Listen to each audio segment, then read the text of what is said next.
asalaamaaleykum mbokk jullit yi mbokk taalibe yi ak képp ki nga xam ne rek yaay safoo bernde ñu ñëwaat ak yéen ci seen benn ndogu bu gaaw a gaaw mu nekk suñu pain tressé yi donc si koor gi ngay profité rek di def li nga xam ne moom la xale yi gën a bëgg donc tey jii nag dañuy def pain au Nutella defoon nañ ko fi dañ ko indiwaat tuuti revisité ko waat surtout que puisque man chaque koor dama koy defar donc ma ne naa ko partagé ak yéen donc tey jii nag bu ngeen xoolee quantité bi may defar dafa xaw a bëri parce que même pâte bi dama koy wàññi pour loolu nag dinañ soxla li nga xamante ni moom mooy farine ku nekk farine bi nga am rek donc man li ma utiliser tey dama doubler kii bi dama doubler li nga xam ne moom laa daan defar tout le temps mu nekk 1 kilo 350 même 1 kilo 300 mun na la ko defaral incha allah donc ma soxla aussi ndox bi duma leen wax quantité bi parce que c'est selon fi nga nekk humidité beeg yooyu donc dañuy def rek ba nga xam ne pâte bi tooy na ni mu waree dinañ soxla aussi li nga xamante ni moom mooy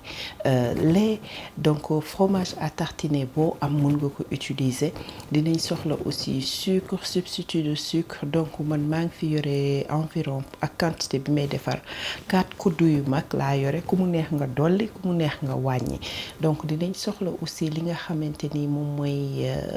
lu optionnel la moom mooy cacao bi sans sucre pour wàññi safaay suukar bi la si chocolat bi dinaa soxla aussi li nga xam ne moom mooy levure boulangère moom mooy bu nga xamante ni dafa am grain yi noonu moom la ñuy utiliser dinañ soxla sel dinañ soxla beurre dinañ soxla aussi li nga xam ne moom mooy meew nga xam ne c'est optionnel bu la neexee nga bañ a def meew mais man dama koy def ak aussi beneen kii bi nga xamante ni c'est optionnel muy orange bi zeste bi kese laa soxla donc sans plus tarder duñ def rek lu ànd ak yéen ci waañ wi bismillah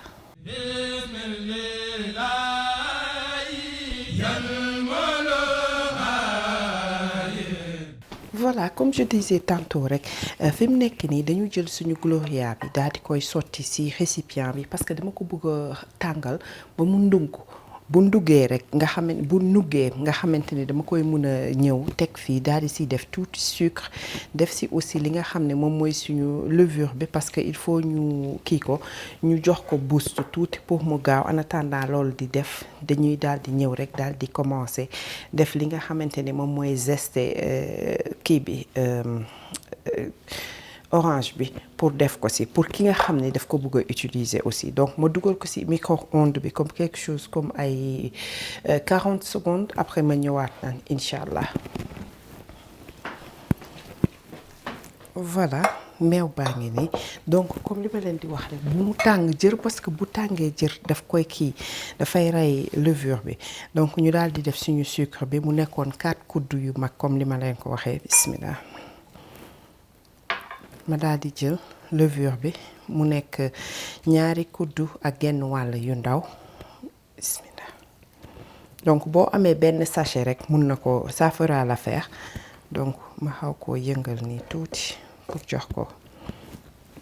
benn head start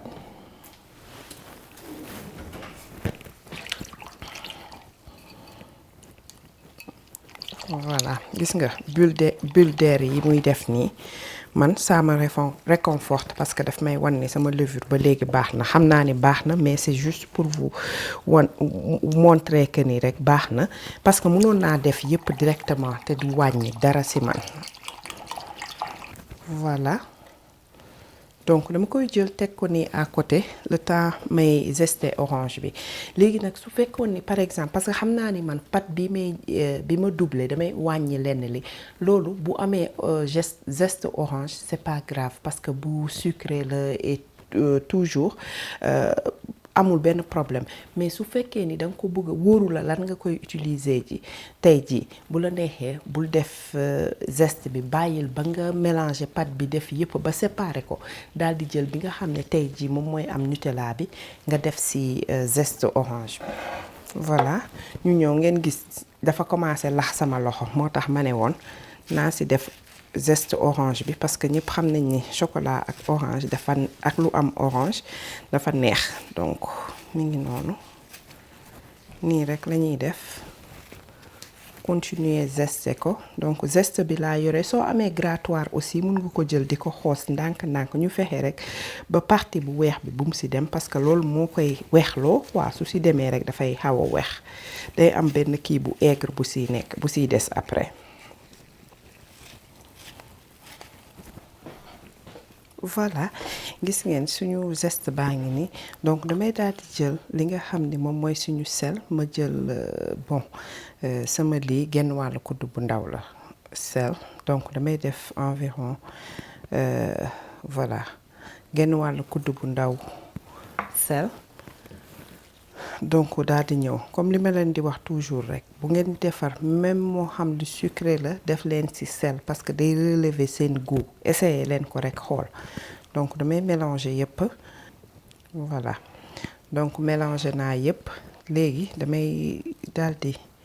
def lu mel ni benn puits ci digg bi benn pax nii quoi juste pour sotti fa gis ngeen levure bi nu mu def nu mu gonfler donc mu ngi nii damay jël daal di sotti ci biir daggaale aussi sama beurre bi ci digg bi laa koy dagg muy bismillah voilà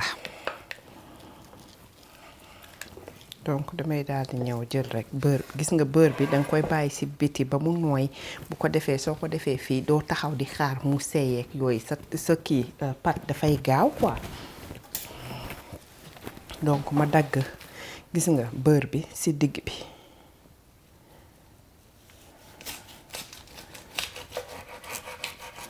comme pâtu brioche benn xaaral ma ñëw dama fàtte nen yi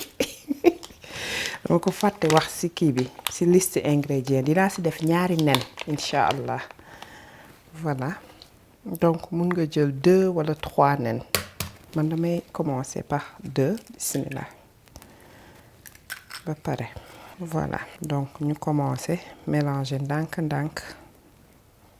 gis nga su la neexee mun nga ko defee ci sa robot mais man je trouve que ni kii bi bariwul liggéey pâte bi donc mun naa ko def fii facilement léegi ma jël bu la neexee nga jël ndox nii kese mais damay jël ndox bu ndugg man loolu daf may dimbali day def ñaari façon day tendre lool pâte bi mais aussi dina la dimbali si ngay xaar le temps ngay xaar pâte bi di jóg ak yooyu dina la parce que déjà ndox bi dina ko jox benn avance boo xamante ni dina la dimbali pâte bi teel a jóg incha allah voilà gis nga ma ñëw nag léegi daal di yegg si ak sama ndox bu cedd wala bu xaw a tàng tuuti rek voilà gis ngeen li may def ci kii du nar a bari nag parce que pâte bi yëpp su paree gis nga comme consistance bi moom laa bëgg mu nekk donc damay def tuuti gum en attendant bismillah voilà lu tolloog genn wàllu kopp laay commencer voilà instant bi c'est juste pour dajale lépp je pense que lii dina war a mën a mélanger lii ku mu neex nga defee ko sa loxo fekk mu gën a gaaw quoi voilà nii la ndox bi baax na damay mélanger léegi yépp rek su ko defee ñu daal di leen won muñ ko mélanger nii ak kii bi ba mu lépp incorporé wu nga xam ne du am fenn fu ñu am farine bu wow nu muy mel incha allah voilà gis nga pare na donc nii lañ koy def daal di koy ëpp bàyyi ko ba mu doubler bu doubler ñu daal di ñëwaat nag léegi commencer ko travailler incha allah donc dañ koy ëpp rek comme toujours rek ni ñuy defee yeneen yépp même chose la da ngay xool fi gën a ndugg ci sa kër ndugg nga daal di ko fay kii def bu ko defee nag léegi nga xaar ko bu doubler de volume su fekkee ne par exemple comme ñun balaa may yegg foofu sax comme ñun ñi nga xam ne ba léegi dafa sedd man li may def mooy damay daal di jël sama four ma taal lampe bi duma taal sax four bi lampe bi kese laay taal daal di jël kii bi film alimentaire bi teg ko fa daal di koy dugal ci biir four bi bàyyi ko noonu da ngay gis day gaaw day accélérer procédure pour affaire yi jóg donc noonu la ñuy def rek après ñëwaat ak yéen bu yëf yi junkee incha allah voilà gis ngeen suñu pâte bi waxuma la doubler rek mi ngi noonu gis nga lii la ñu bëgg nag donc léegi damay daal di ñëw macha allah lii lañ bëgg gis ngeen daal di koy pousse pour dindi air bi muy genre gaz bi voilà léegi ma daal di ñëw diviser ko en deux wàññi leneen li ma dagg ko def ko kii comment ça s'appelle denc ko voilà beneen recette donc loolu dinaa si ñëwaat incha allah danga koy def si mbuus wala benn récipient dugal ko si sa frigidaire bàyyi ko foofu muy def ay affaire am voilà donc léegi suñu neexee mun nañ def fii saupoudrer ko tuuti def farine wala nga def sa diw wala nga bàyyi ko noonu parce que pâte bi déjà niin na ba pare gis ngeen dama koy jéem a def rek genre kii nii cercle pour ma mun a am voilà pour ma am dama koy diviser en 4 boules ma def le maximum possible ba nga xam ne 4 yëpp ay daanaka tolloo presque voilà à peu près gis nga ci suuf rek laa koy def yëpp dajale ko ci suuf quoi pour mun a am sama benn boule nii voilà donc parce que loolu daf may permettre may gis yi nga xam ne ñoom ñoo vraiment ëpp carrément ëpp graaw yooyu dinaa ko mun a wàññi yokk ko ci yi nga xam ne ñoo gën a xaw a tuuti lii yëpp dinañ ko mun a defar après suñuy dër en fonction de bu ñuy dër ci la ñuy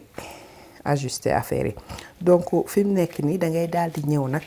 préparer balaa ngay def lii yëpp da ngay préparer par exemple fan nga koy kiyee fan nga koy lakkee su dee ci four nga koy def nga préparer four bi moo xam su dee ci four kaw gaz wala fourneau nga koy def aussi nga préparer ko comme ça yow boo paree boo dëree assembler rek mooy des parce que dër bi dafa gaaw comme ni ngeen ko xamee donc mu ngi nii dama daal di jël sama plat gis nga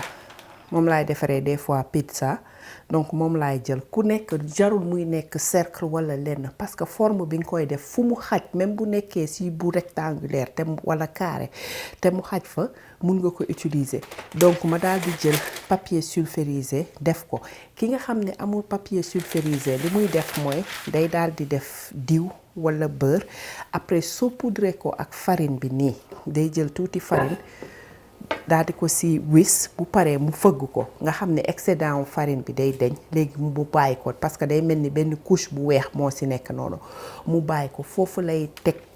kii bi mburu bi bu paree avant mu koy lakki ji donc ñu daal di teg nii daal di commencer suñu dër voilà ku nekk rek xoolal naka nga bëgg mu doy man dama koy def environ li nga xam ne moom mooy 10 inches lay def man moom mooy environ 25 centimètres de diamètre quoi cercle bi loolu lay nekk day nekk 25 centimètres donc mu ngi nii li may wax toujours forme bi nga bëgg li ngay dër jël moom nga koy def mu dimbali la comme ça booy dër day gaaw xaar ma xool ma tegee leen sama gars yi nii comme ça duñ def obstruction ci li may def bismillah gis nga lii moo tax pâte bu reposé ak kii boo njulugee xaw ma njulug la xaw ma boo xooyalee ak ndox bu nugg dafa neex parce que da ngay laal rek mu dem quoi loolu moo lay wan sa pâte baax na donc gis nga day liis rafet ba bëgg a dee donc ku nekk rek yow yaay xool épaisseur mburu bi naka nga bëgg mu doy ndax da nga bëgg mburu bu rëy bu dëll wala lu yem noonu yow yaay xool voilà man damay def lu ëpp 10 centimètres bi kii 10 inches 25 centimètres comme ça nga xam ni même su cercle bi parfait wul dinaa ko mën a dagg am naa benn kii boo xam ne loolu lay mesurer voilà lii ça fait exactement 25 centimètres damay jël rek dagg rebord yi bu ko defee ñu mun a yeggale incha allah donc nii laay def rek dagg liy débordé li donc bu defee nii ñu daal di koy jël daal di koy transvaser voilà ma jël ci sama plaquette bi ma defaroon sànq foofu laa koy teg incha allah gis nga même bu cercle bi xawee delluwaat tuuti bon c'est pas grave dinañ ko mun a defaraat toujours léegi su ma defee nii voilà donc mi ngi nii damay former sama cercle bi nii rek ba mu régler voilà donc ma daal di ñëw jël chocolat bi chocolat à tartiner donc chocolat à tartiner bi lii xew mooy su fekkee ni dafa xaw a dëgër ci sa loxo xaw ko tàngal soit nga dugal ko ci micro-ondes ki nga xam ni amul micro-ondes li muy def mooy day daal di jël li nga xamante ni moom mooy ndox bu tàng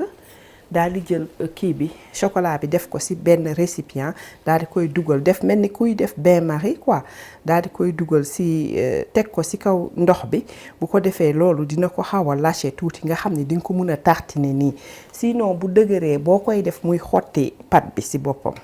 voilà gis nga ku nekk rek yow yaay xool li ngay def nu mu doy donc man damay def lu xaw a takku tuuti lu yem daal en fait léegi nag bàyyi ci rebord yi du ma def côté yëpp parce que su ma koy tourner bugguma kii bi di takk pâte bi di takk donc mu ngi nii su la neexee nga yem fii mais man comme toujours rek ni ngeen ko xamee damay xaw a wàññi suukar yi donc nu muy safee léegi nag damay daal di jël sama cacao bi nga xam ne amul sucre bu ko defee mu balancer affaire yi daal du saf suukar ba mu ëpp donc cacao sans sucre voilà léegi ma saupoudrer ko nii rek ci kaw kii bi ci kaw chocolat bi ci boppam gis nga tame bi rek laay jël moom moo may defar liggéey bi ku mu neex nga def plus ou moins je pense que baax na nii pour man donc ñu ñëw def même procédure bi encore dëraat leneen li tegaat ko ci kawam encore donc nii rek laay jëlee pousse ko ba ma soxlawaat ko encore incha allah voilà léegi damay jël sama verre walla loo am rek fii laa defoon sucre bi donc même bu dekkee kubéeru supposons nga amoon benn pot potu moo xam olive walla affaire yooyu noonu nga amoon ko kubéer bi rek ngay jël daal di koy teg nii fexe ba nga xamante ni di nga xaw a féete digg daal maanaam léegi nag ñu daal di ñëw commencer dañ koy diviser en 4 dañuy def signe plus donc mu ngi nii lii moo lay guider au fur boo ko dindee après di nga am une idée bu ci nekk nu mu war a doy donc ñu fexe nu ñu gën a mun a jegee digg bi rek baax na donc voilà gis ngeen léegi nag bu nekk ma daal di koy diviser en 3 walla 4 yow yaay xool donc je pense que mun naa ko def en 4 bu nekk ma def ko en 4 comme ça gars yi duñu jël kii bu bari quantité duñ ci lekk lu bari daal maanaam da neexee nga yokk fi ma nekk ni damay yokk rek guddaay bi voilà donc bu ma defee nii pour def 4 nag yu yem bu ci nekk dama koy diviser en 2 aussi voilà soo amee sa paaka bu ñaw ngay jël paaka bi rek teg bismillah mooy gën a jublu pour ñu bari sax gis nga te moo gën a gaaw su ma defee nii naa fexe rek ba mu leer ma ni lépp séparé wu na donc ñu daal di ñëw léegi da ngay jël par ñaar nga mel ni kuy raw nga tourner ko 2 fois coller ci suuf donc mu ngi nii xaaral ma woon leen ñu fexe rek côté yépp tolloo gis nga da ngay xaw a xëcc tuuti léegi 1 mu ngi nii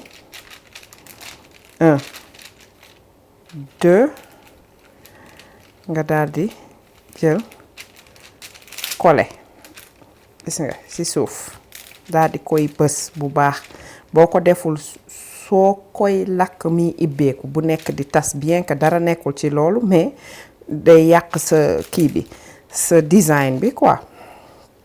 Donc ñu defaat beneen ngeen gis bismillah. Gis nga damay jël xaw a xëcc mu ñëw ci man donc 1 2 gis nga su ma defee nii ma jël boole lii yépp nii xaaral ma wan leen gis nga boo boolee ato voilà boo defee da ngay jël yépp gis nga fii daal di jël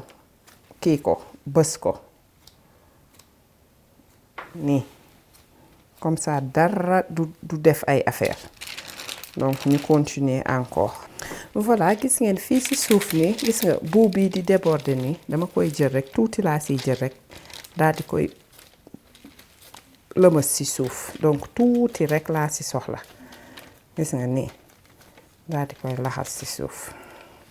voilà donc nii lañ koy bàyyi mu daal di koy muur tuuti tant ko laa war a wax sax léegi nag bàyyi ko ba mu xaw a maanaam xaaral mun naa ko déjà commencer jox forme bi mu bëgg mu jël gis nga côté yi ñu xaw a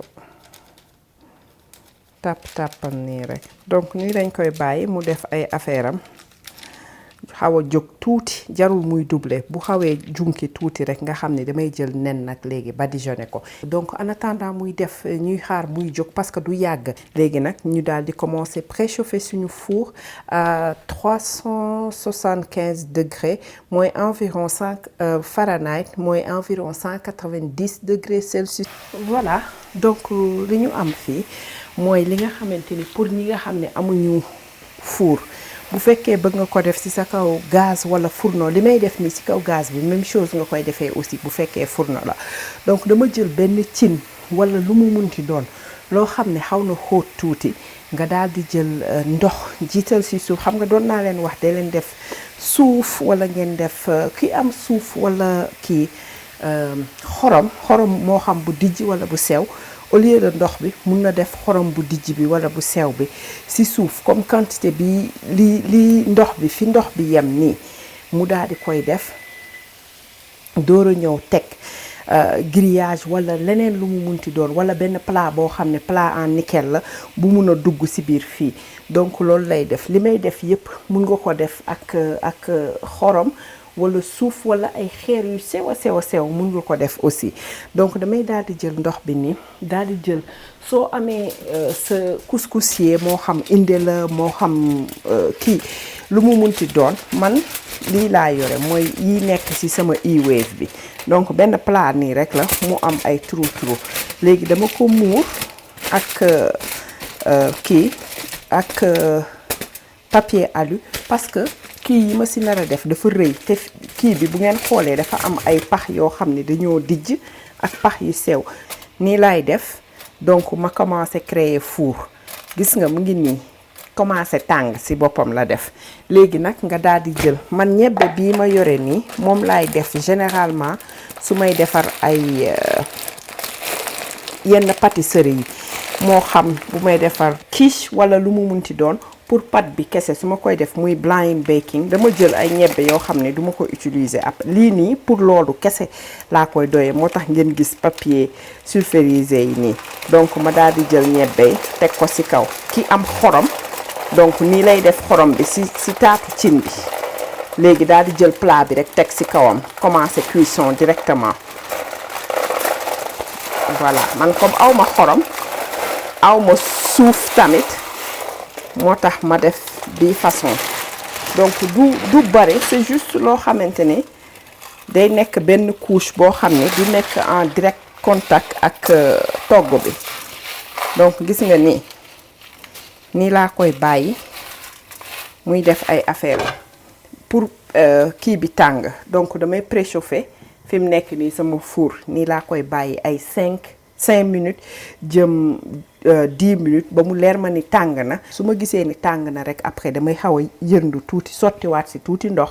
bu ko defee loolu moo may lakkal lépp li nga xam ne moom mooy dem ci kii bi li nga xam ne moom lañ ciy def muy mburu bi voilà.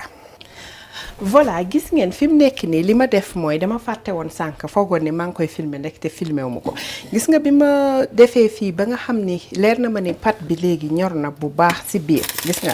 su paree nii lay def gis nga day jug gis nga moom tam ni mu junkee léegi nag pour nga continuer ko soit dama ko doon bàyyi fii sans ndox léegi dama jël pool kese ma daal di jël gis nga même papier beeg yooyu yëpp laa jël rek daal di koy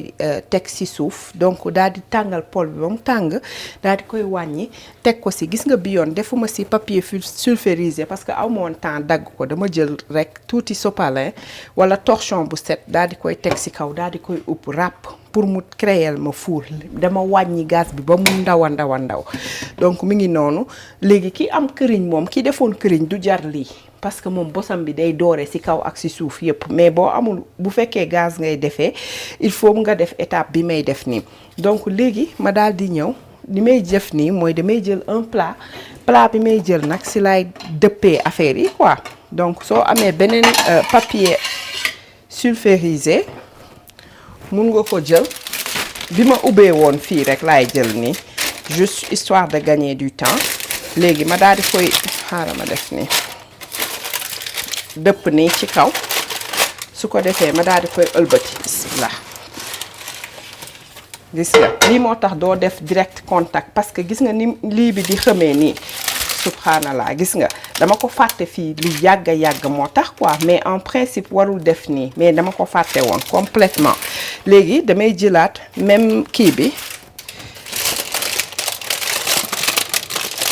dëpp ko pour ñëw dooreel côté bi donc xaaral ma def sama kii tey comme defuma ko direct ñëppay gis daal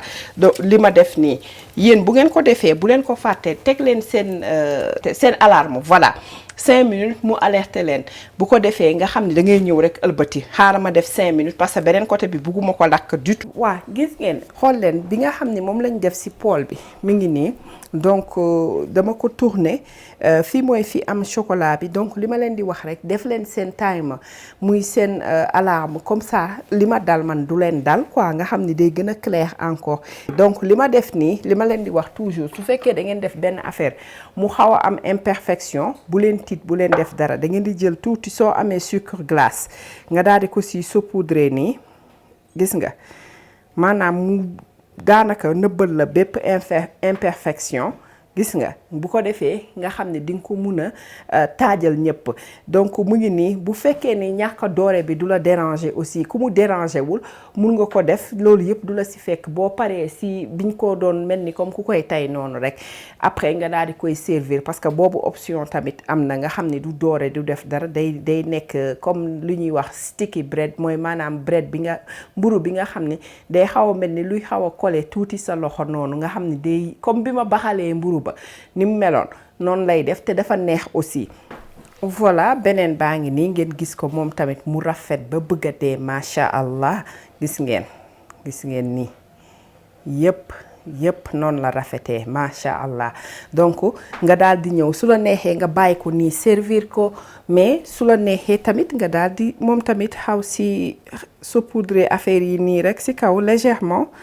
parce que daf koy rafetal aussi rek gis nga day mel ni comme neige bu nekk ci kawam nii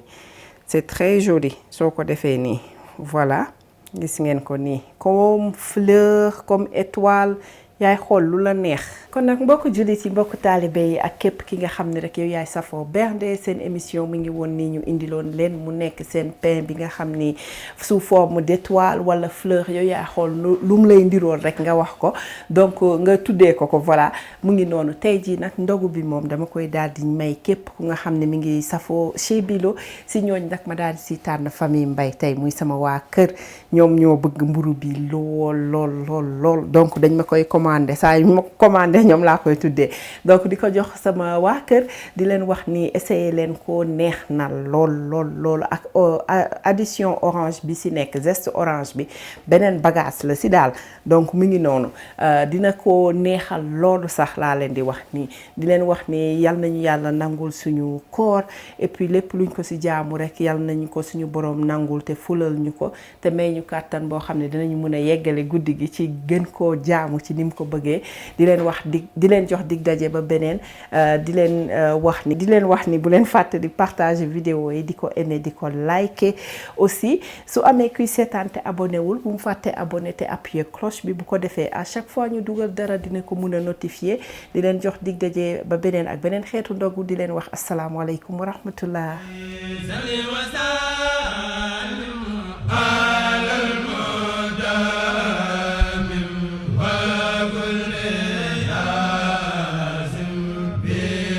Yeah.